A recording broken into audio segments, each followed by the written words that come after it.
nos prometeram, tentaram nos convencer que o Eduardo Bolsonaro estava acabado lá nos Estados Unidos. Que o Trump tinha virado o melhor amigo de Lula. Isso foi colocado. A química, né? Pois, orgulhosamente, hoje nós, mostramos a resposta aqui. Secretário do Tesouro, o homem do cheque, que é equivalente ao Ministério da Fazenda lá nos Estados Unidos, acaba de soltar nova declaração, acaba de soltar quem é o culpado, e o culpado não é Eduardo Bolsonaro. Vou mostrar aqui pra vocês. Solta o dedinho aí no like, o vídeo tá espetacular. Eu acho que o Eduardo, Paulo Figueiredo, eles lavaram a alma, hein? Lavaram a alma. Então vem fazer parte da nossa família, já que tem muita notícia e informação aqui, né? Aqui, ó. O governo Trump volta a acusar o judiciário brasileiro de perseguição e censura ao explicar tarifas ao Brasil. Representante comercial dos Estados Unidos disse que a maior parte da alíquota sobre o Brasil é explicada pela imensa preocupação do Estado de Direito, censura e direitos humanos no país. Olha ali, o Renato Giraldo colocou. O governo Trump explicou que Ciro Nogueira finge não entender. O prejuízo do Brasil não veio de Eduardo, veio do judiciário. As tarifas de 50% foram respostas à censura e perseguição política no país. Lá fora chama de violação de direitos humanos, aqui dentro chama de normalidade institucional. Eu vou colocar o vídeo aqui. Por quê? A culpa das tarifas, das sanções, é do judiciário. Do judiciário. Do judiciário. Não é de Eduardo Bolsonaro. E a gente falou. Só que vejam bem, a Globo, nas 24 horas por dia, tentou culpar o Eduardo, óbvio. Eles sabem que a responsabilidade é de Moraes e de todos os elementos que fizeram toda essa barbaridade lá na primeira turma, tirando o Fux. Carmen Lúcia é responsável, Flávio Dino, Zanin e o Moraes, né? Só que era preciso a Globo tentar enganar, mostrar uma situação que não é a realidade, que não, a culpa foi lá do Eduardo, é o Eduardo. O Brasil, acredito, não deu nada certo. O povo sabe de quem é a verdade. Nós somos maioria, eu estou falando aqui em vários vídeos. O Paulo Figueiredo, olha só, primeiro eu vou mostrar, a Globo teve coragem de fazer isso. Montou um varal ali na Globo News, com umas mãozinhas do Silas Malafaia. O Silas Malafaia abandonou o Eduardo, o Tarcísio abandonou o Eduardo, porque a única fonte, sabe quem que é a fonte da Globo lá dentro? Que quando eles falam, eu conversei com o cara da direita, eu conversei com uma pessoa próxima de Bolsonaro, eu conversei com alguém que é próximo do clã Bolsonaro. É o Ciro Nogueira. É o Ciro Nogueira. O Ciro Nogueira que está fazendo essa barbaridade. Ciro, entenda. Olha, ainda vou tratar de forma respeitosa aqui, muito respeitosa. O Ratinho Júnior não... Você tá maluco? Você tá maluco? Ninguém vai votar nele. Não deixa de ser um bom governador. Não estou falando isso. Mas ninguém vai votar nele para presidente. Você está aí tentando buscar caminhos que não vai dar certo. O Tarcísio vai ser candidato a governador novamente. Reeleição. Você não está entendendo que o negócio é, se não tiver um sobrenome do Bolsonaro, e se não for o Bolsonaro, não adianta colocar ninguém. Se não for, aliás, se não for o presidente Bolsonaro, os Estados Unidos entendem isso agora, não tem eleições livres. Não adianta. Aí pode deixar só o Lula lá concorrendo. É a melhor forma, porque não adianta. Ninguém da direita vai se dispor para... Porque não vai dar, porque não adianta. Do jeito que as coisas estão hoje, ele sabe disso, do jeito que as coisas estão hoje, jamais vão permitir o Lula perder essa eleição. Jamais. Nunca que o Lula vai perder essa eleição. Uai, a Daniela Lima está confessando aqui. A Daniela Lima confessa aqui, ó. Daniela Lima diz que o ministro falou para ela que o presidente tem sua própria turma dentro da corte, que inclusive vem agindo em favor do governo contra a direita. Se a porta-voz do regime está confessando aqui que tem um ministro da Suprema Corte, olha lá, né, agindo em favor do governo e contra a direita, a gente sabe quem é. A gente sabe muito bem quem é. Se a eleição fosse hoje, é óbvio que eles não iam permitir.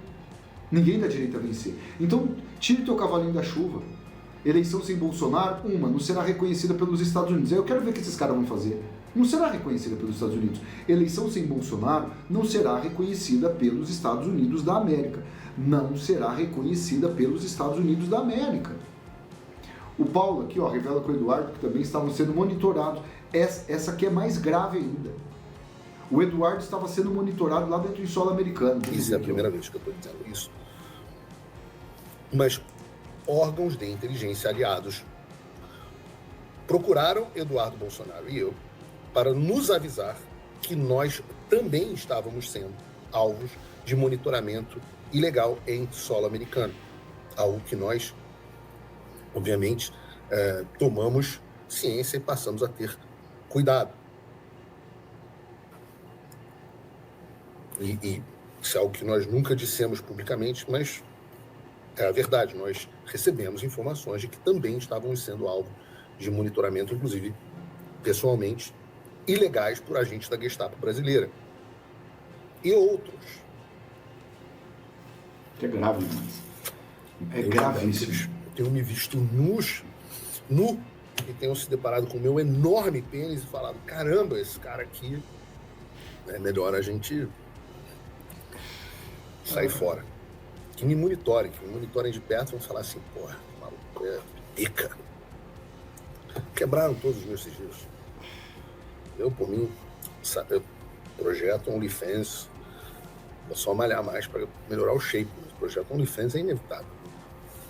O fato é que a Flávia relata que havia diversos agentes da Polícia Federal, sendo que um específico ficou rodeando a barraca de água e monitorando o que ela estava fazendo. Para a sorte da Flávia, um homem chegou para cumprimentá-la, porque havia visto a Flávia da entrevista do Coronel Gerson, e então ela pediu que ele ficasse ali na barraca d'água, impedindo até que ela estivesse sozinha na presença dos agentes da Polícia Federal. Rapaz, o Paulo não deixa de zombar, né? Aqui, eles acabaram de sair. O Paulo e o Eduardo, agora há pouco, à tarde, finalzinho da tarde, saíram da reunião com os caras mais pica dos Estados Unidos. Fique até o final, vocês vão ver o que os caras falaram. Fala pessoal, estamos aqui em Washington DC, na capital dos Estados Unidos, saindo do prédio do State Department e, como sempre, fazendo o nosso trabalho de atualizações, trazendo as perspectivas e tudo mais que for necessário para esclarecer tudo aquilo que realmente ocorre no Brasil. Não é isso, Paulo? Eu acho que para as pessoas que falaram que você tinha sido escanteado, não era mais recebido, agora era só a química do Lula, etc, etc, eu acho que cai um pouco por terra essa narrativa, mesmo no meio de um shutdown do governo americano. O governo americano está em shutdown. Continuamos sendo maravilhosamente bem recebidos. Falamos bastante sobre as nossas perspectivas sobre o Brasil, sobre qual é a situação política atual, os avanços que houve e os avanços que não houve no país, em relação à questão da anistia, né?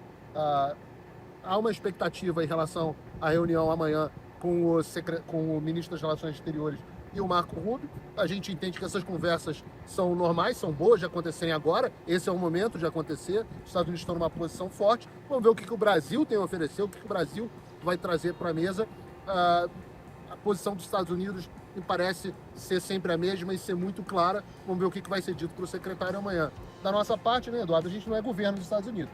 A gente vem aqui, expõe nosso ponto de vista, é ouvido, e eu acho que continuamos sendo bastante ouvidos e vamos continuar tendo outras reuniões aqui. É importante ressaltar, finalizando, que o Marco Rubio é o único que vai tratar, né, em todo o resto do mundo, quem trata da questão comercial é a equipe comercial, né, do secretário Bessent, do Greer, que é representante comercial dos Estados Unidos, e outros atores comerciais. Apenas o Brasil, devido ao forte conteúdo político que hoje foi reafirmado por Scott Bessent e Greer, né, numa coletiva de imprensa, na sede do FMI Banco Mundial, mas apenas o Brasil é que terá como líder negociador da questão comercial o secretário Marco Rubio. Então isso daí diz muito. Eu acredito que ficará impossível de tirar da mesa a política como seria desejável pelo lado brasileiro. Então vamos aguardar a reunião de amanhã, mas a gente tem uma convicção muito forte de que os Estados Unidos seguirá trabalhando para reduzir o poder de regimes totalitários, pessoas que censuram e também que atrapalham a vida das empresas americanas. Acho que o mais importante é a gente ver que não houve uma mudança na política externa dos Estados Unidos. Tudo permanece como estava. O Brasil vai fazer a sua oferta, vai fazer o seu pleito e vai ouvir de volta qual é a resposta americana. Qual é a resposta americana? A gente não sabe, a gente não é secretário de Estado, a gente não vai estar dentro da reunião, mas eu acho que, como o Eduardo disse muito bem, hoje o secretário do Tesouro e o USTR, o representante de comércio, Greer, deixaram muito claro que da nossa tarifa hoje no Brasil, só 10% são questão comercial, 40% são questão política. Como é que vai resolver a questão política? Boa sorte para o Mauro Vieira. Anistia segue mais viva do que nunca. Vamos ouvir agora, quero mostrar para vocês, a declaração do secretário do Tesouro, o homem do cheque, o ministro da Fazenda dos Estados Unidos. Amanhã ele vai ter reunião, né, ele, o Marco Rubio, com o Mauro Vieira, aquele pelego, aquele sujeito que só faz o nosso país passar vexame. O secretário explicou aqui, eu vou falando, ele vai falando e eu vou traduzindo aqui. Olha aqui, ó.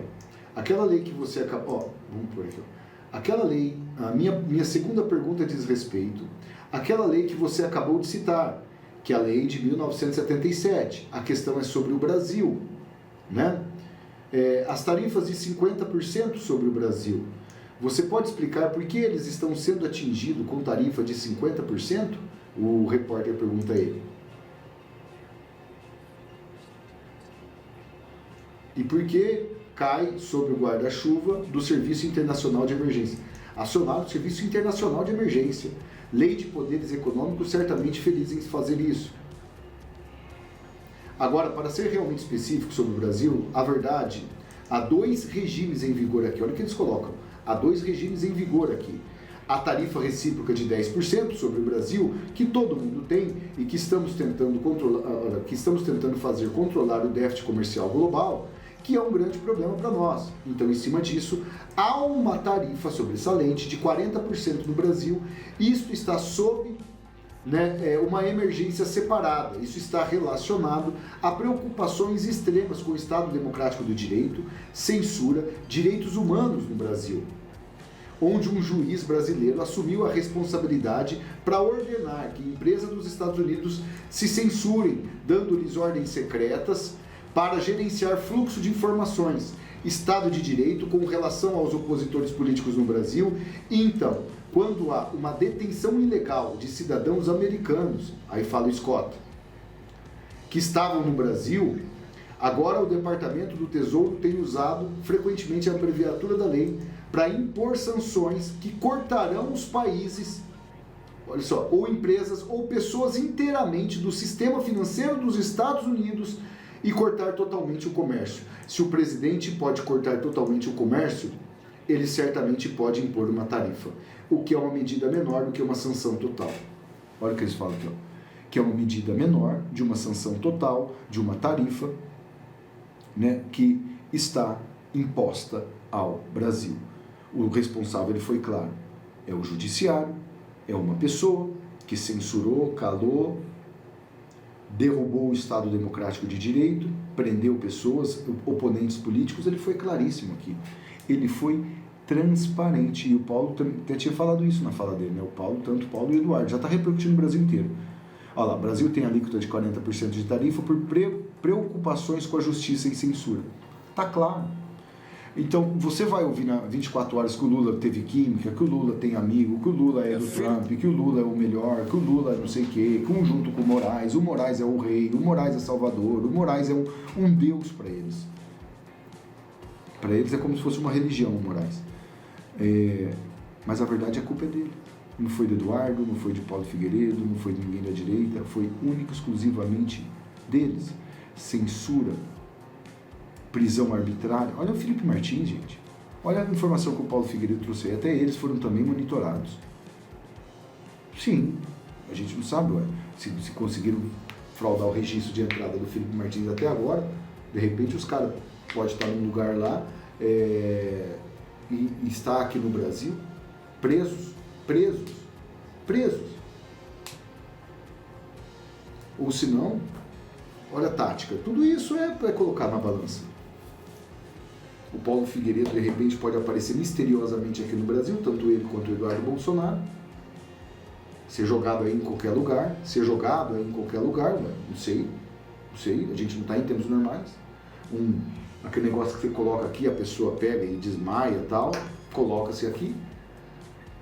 Logicamente essas pessoas vão tentar imediatamente voltar para os Estados Unidos, a hora que volta ali para os Estados Unidos, aí a Polícia Federal, não, olha, você que está aqui, Eduardo, você que está aqui, Flávia, você que está aqui, Alan, você que está aqui, Paulo Figueiredo. Ah, tem mandado aqui, vão prender vocês. Ah, mas eles que vieram ao Brasil.